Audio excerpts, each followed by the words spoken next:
আসছে স্প্রিং বাজেটে বাড়িওয়ালাদের ভাড়া আয়ের উপর বা বাড়ি ভাড়া থেকে প্রাপ্ত ইনকামের ওপর ট্যাক্স আরোপ করতে যাচ্ছে যুক্তরাজ্যের ট্রেজারি, যা ব্রিটেনের লক্ষ লক্ষ বাড়িওয়ালাদের জন্য চরম দুঃসংবাদ। বর্তমানে ভাড়া থেকে পাওয়া আয় ন্যাশনাল ইন্স্যুরেন্স করের আওতার বাইরে থাকলেও এবার সেটি ট্যাক্সের অন্তর্ভুক্ত করার বিষয়টি গুরুত্বের সঙ্গে বিবেচনা করা হচ্ছে।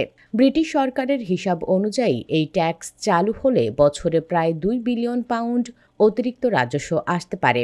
এই প্রস্তাবের মাধ্যমে সরকারের উদ্দেশ্য হল সরকারি তহবিলে সম্ভাব্য £40 বিলিয়ন ঘাটতি পূরণ করা।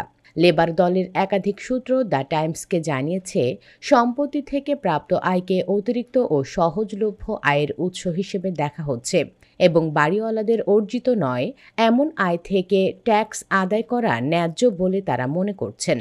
বর্তমানে কর্মজীবী মানুষের আয় ন্যাশনাল ইন্স্যুরেন্স ট্যাক্সের আওতায় থাকলেও সম্পত্তি, সঞ্চয় এবং পেনশন থেকে প্রাপ্ত আয়ে এই কর নেই। তবে কর্মীদের আয়ের ক্ষেত্রে যে 8% হারে ন্যাশনাল ইন্স্যুরেন্স প্রযোজ্য হয়, সেটি যদি ভাড়া আয়ের ওপরও আরোপ করা হয়, তাহলে সরকারের আয় বাড়বে এবং আর্থিক ঘাটতি কিছুটা কমবে বলে ধারণা করা হচ্ছে। এদিকে দ্য গার্ডিয়ানের এক অনুসন্ধানে জানা গেছে, 4 জন মন্ত্রিসভার সদস্য, যার মধ্যে চ্যান্সেলর র্যাচেল রিপসও আছেন, এমপিদের স্বার্থ নিবন্ধনে ভাড়া আয়ের তথ্য দিয়েছেন। গত 1 বছরে প্রতি 8 জন এমপির একজন সম্পত্তি থেকে ভাড়া আয় করেছেন বলে রেকর্ডে পাওয়া গেছে। এর মধ্যে রয়েছেন 43 জন লেবার এমপি, 27 জন কনজারভেটিভ এমপি এবং 7 জন লিবারেল ডেমোক্র্যাট এমপি। তবে হাউজিং সেক্টরের বিশেষজ্ঞ ও এস্টেট এজেন্টরা সতর্ক করে বলছেন, বাজেটে নতুন সম্পত্তি কর সংক্রান্ত আলোচনা ক্রেতাদের মনোভাব পরিবর্তন করতে পারে। অনেকেই হয়তো অপেক্ষা ও পর্যবেক্ষণ কৌশল নেবেন, যা বাজারের চাহিদা কমিয়ে দেবে। বিশেষ করে £5 লক্ষ নিচে সম্পত্তি কিনতে আগ্রহীরা হয়তো সাশ্রয়ের আশায় অপেক্ষা করবেন। আবার £5 লক্ষ বেশি মূল্যের বাড়ি ক্রেতারা ট্যাক্স বৃদ্ধির আশঙ্কায় দ্বিধায় পড়বেন। এর আগে জানা গেছে, র্যাচেল রিপস £5 লক্ষ বেশি মূল্যের বাড়ি বিক্রিতে অতিরিক্ত ট্যাক্স আরোপের কথাও ভাবছেন। এছাড়া একটি জাতীয় সম্পত্তি কর চালুর পরিকল্পনাও রয়েছে, যা মালিক অধিকৃত বাড়ির উপর বিদ্যমান স্ট্যাম্প ডিউটির পরিবর্তে আসতে পারে।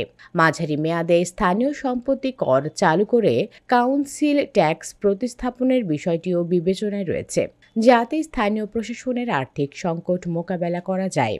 অতিরিক্ত আয়ের উৎস রিপস আরও একটি বড় পরিবর্তনের কথা ভাবছেন, আর তা হচ্ছে £1.5 মিলিয়ন বেশি মূল্যের প্রধান আবাসিক বাড়ি বিক্রিতে ক্যাপিটাল গেইনস ট্যাক্স অব্যাহতি তুলে দেওয়া। যদিও এসব প্রস্তাব এখনও আনুষ্ঠানিক হয়নি, শিক্ষামন্ত্রী স্টিফেন মরগান জানিয়েছেন, বাজেট নিয়ে চূড়ান্ত সিদ্ধান্ত নেবেন চ্যান্সেলর র্যাচেল রিপস এবং তিনি লেবার দলের মূল মূল্যবোধকে সামনে রেখে পরিকল্পনা করবেন। ট্রেজারি সরাসরি বাড়িওয়ালাদের কর নিয়ে মন্তব্য না করলেও জানিয়েছে, অর্থনীতির প্রবৃদ্ধি বাড়ানোই তাদের প্রধান লক্ষ্য।